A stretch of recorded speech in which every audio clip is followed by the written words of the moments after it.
Oi, galera. Bom dia, boa tarde ou boa noite. Tudo depende do seu horário. Pessoal, é com muito prazer e com muita alegria que iniciamos a nossa primeira videoaula. Nossa primeira aula, na verdade, desse ano de vocês. Então, meus parabéns, vocês finalmente chegaram ao terceiro ano, né? Pessoal, eu sou Isabelle, professora Isabelle. Sou professora de inglês de vocês esse ano. Vou estar acompanhando vocês nessa longa e bela empreitada para receber esse diploma, né? Finalmente. E eu vou começar a nossa videoaula, nossa aula. Vamos começar as nossas primeiras ações desse ano. Espero que mais pra frente a gente se encontre presencialmente, né? Mas vamos seguindo. Então, o nosso primeiro conteúdo do ano é Modal Verbs. Minha tela aqui. Eu normalmente vou expor pro pessoal o conteúdo assim agora, como se fosse um anúncio. Eu acho que fica melhor pra gente visualizar e sai mais rápido.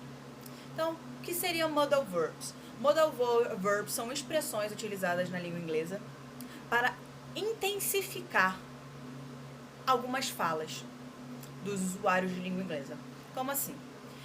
Esses Modal Verbs, eles são verbos normais. Eles são verbos comuns, eles conseguem ser usados de forma padrão na língua inglesa. Só que, às vezes, eles são usados como a intenção de enfatizar uma ideia. Como assim? Nós vamos estudar dois verbos, o verbo can e o verbo should. Um exemplo que eu coloquei aqui é, por exemplo, vou aumentar aqui para vocês verem melhor, e eu vou me mudar de lado.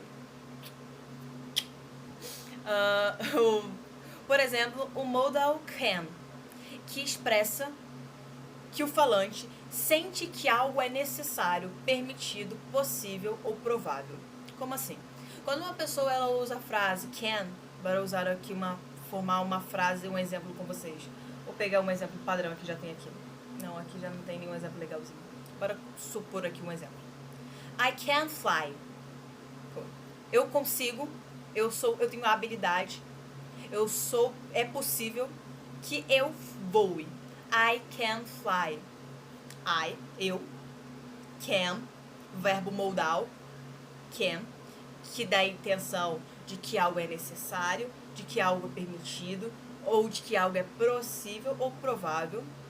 I can fly, meu segundo verbo, o meu verbo real, verbo de ação. Então, quando a gente vai fazer uma estrutura com os verbos modais, a gente tem quem está iniciando essa frase, quem está produzindo essa frase. 2, o verbo modal, esse que demonstra, que enfatiza essa ideia, essa atitude que eu desejo intensificar, que eu desejo demonstrar para quem me ouve. E aí vem o meu verbo de ação. Então, essa é a estrutura. Quem fala, o verbo modal e o meu verbo de ação. A ação que eu posso fazer, ou que eu não posso fazer. Então, 2 fatos sobre modal verbs. Eles podem transmitir a força dessas atitudes, então essa é a ideia. Quando a gente pega um verbo modal, quando eu vou passar para vocês as instruções desses 2 verbos, quais são os significados que eles podem desempenhar? Quando eles aparecem numa frase com essa intenção, né, com essa ideia de modal verb, ele transmite essa força, essa intensidade, essa atitude. Eles promovem com que quem ouve essa frase perceba que essa atitude é o foco. O foco é essa minha atitude, essa minha possibilidade, essa intenção que eu desejo demonstrar na frase. E o segundo fato é que cada modal verb tem mais de um significado. Então, professora, todas as vezes que eu usar um modal verb numa frase, que ele aparece numa frase, ele significa todos os significados dele? Não.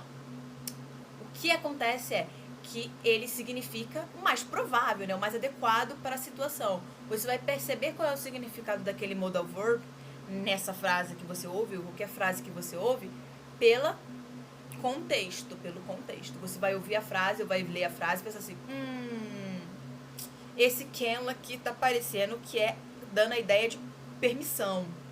Tipo, I can go out with my friend. Então, I can, modal verb de permissão, go out, ir, sair ou passear, with my friends, com os meus amigos. Então, I can go out with my friends. Eu posso, tenho permissão para sair, passear com os meus amigos. Nessa frase, o meu can, o meu modal verb, ele tem a intenção, a ideia de permissão. Ah, professor, ele também dá a ideia de que tem possibilidade. Um pouco. Mas o mais adequado seria a da permissão. Ok? Então, bora começar a pegar aqui os nossos dois modal verbs, alguns verbos, e depois a gente vai vendo uns exemplos ali embaixo.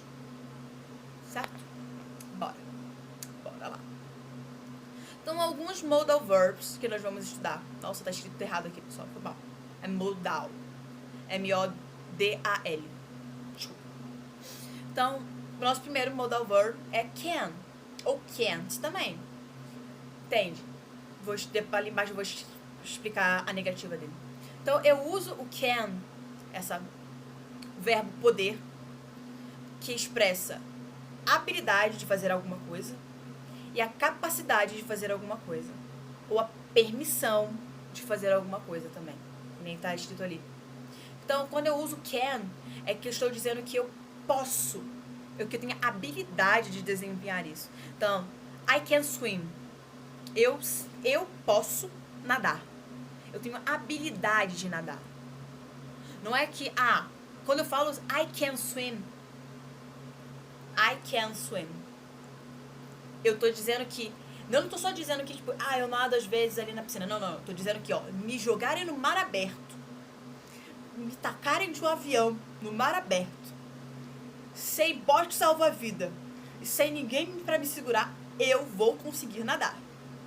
Então, quando eu digo I can, eu tô demonstrando, eu tenho essa habilidade, pode contar comigo que rola, que dá certo. Então, essa é a ideia. Ou que eu tenho a capacidade de fazer alguma coisa. I can wash the dish. Então, eu tenho a capacidade de lavar a louça. Wash the dish. Essa frase é, eu tenho a capacidade de lavar a louça. Significa que as minhas mãos funcionam, graças a Deus, e eu consigo lavar a louça direitinho. Eu estou demonstrando uma habilidade, uma capacidade. E a forma negativa é, não tem, ela demonstra quando eu uso I can't, tipo, can, C-A-N, mais not, ou cannot, ou a abreviação deles, né, quando a gente junta os dois partes, can't, C-A-N, apóstrofo, T. Quando eu uso isso, quando eu falo I can't, ou I cannot, eu tô dizendo que eu não tenho a capacidade ou a habilidade de desempenhar alguma coisa. Quando eu falo I can't drive a car. Ou não, eu sei dirigir um carro. I can drive a bus. I can drive a bus. Eu não tenho a capacidade ou a habilidade de dirigir um ônibus. Eu não sou formada.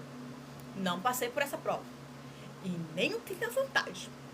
Então, quando eu uso can't, eu dei essa ideia de eu não tenho essa capacidade ou essa habilidade.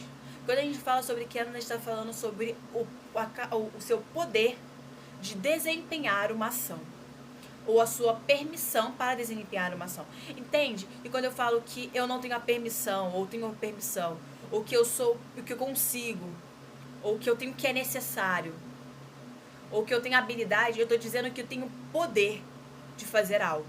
De certa forma, o nosso verbo, o verbo can, fora desse contexto de modal verb, ele é o verbo poder. E não, as coisas elas não mudam de sentido completo no inglês, pessoal. Elas são adaptadas para a situação. Essa é uma estrutura diferente usando um verbo. Mas o verbo ele não perde plenamente ou completamente o seu sentido. O verbo can, de forma normal, é o verbo poder. E quando ele está usado como modal verb, ele é um verbo que demonstra o seu poder de fazer alguma coisa ou o seu não poder fazer alguma coisa. Docs? Bora pro nosso próximo, que é o verbo should. E a sua negativa, shouldn't. Quando eu uso o verbo should, eu estou expressando que falando como se eu estivesse falando, essa é uma boa ideia. Isso é um bom conselho. A gente usa should quando a gente está tentando dar um conselho a alguém. Ou demonstrar que aquilo é uma boa ideia. Pô, you shouldn't. Voltando, pessoal. Tive que reduzir aqui um pouquinho a imagem. Mas situação. Então, voltando. Quando eu uso should, então eu tenho essa ideia. Um exemplo seria you should study this year. Ou seja, você, you, should, deveria study this year. Estudar este ano. Então, estudando um conselho, nós usamos o verbo can sobre falar sobre poder, habilidade. Should, como quando nós damos um conselho a alguém. Nós indicamos um conselho. Dizemos, isso é uma boa ideia, isso é um bom conselho, você deveria seguir isso. Essa é a ideia. E a nossa forma negativa do should é should not. Então, S-H-O-U-L-D, espaço, N-O-T. Então, should not. Ou shouldn't. S-H-O-U-L-N-D, apóstrofe, quer dizer, D-N, apóstrofe, T.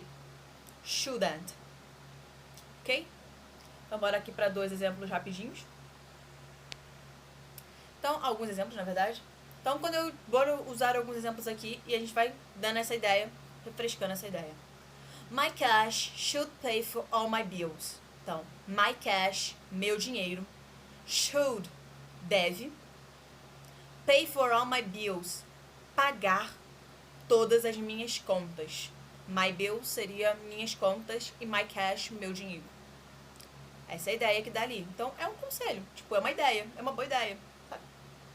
Deveria ali. Can I write a check to pay you? Can I write a check to pay you? Eu posso escrever um cheque para pagar você? Então, tem a possibilidade de eu escrever um cheque e você aceitar? I can fly to Rome with $18. I can fly to Rome with $80. Então, eu não consigo, eu não posso, não tenho a capacidade de viajar, de voar para Roma com $80. Não dá. Não rola. She shouldn't put your cash in a pig bank. Então, ela não deveria colocar seu dinheiro em um cofrinho de porco. Aqueles cofrinhos de porcos, sabe? Que é tipo um plásticozinho, ou às vezes é argila, que é um porquinho. Então, she shouldn't put your cash in a pig bank. Ela não deveria colocar o seu dinheiro em um banco de porco. É tipo um cofrinho de porco. Então, esses seriam alguns exemplos, pessoal. Espero que vocês tenham entendido, tenham captado a ideia principal. Eu vou deixar esse arquivo no Google Classroom de vocês, na sala de aula. Vai estar ali. Tanto como PDF, tanto como imagem. Então, para vocês baixarem, se quiserem baixar para o celular de vocês ou para o computador da melhor forma possível e que não use muito internet, aí você pode usar o baixar pela foto, PNG. Se não, se você quiser ter ele em PDF, tá em PDF, tudo certinho, ok? Então foi essa a nossa aula, queridos. Se você teve alguma dúvida, me fale, me pergunte, que eu estou aqui à disposição para responder qualquer dúvida que surgir de vocês. Ok, pessoal? Então foi isso. Boa aula, boa semana, que tudo dê certo. Vai dar certo. Tchau, tchau.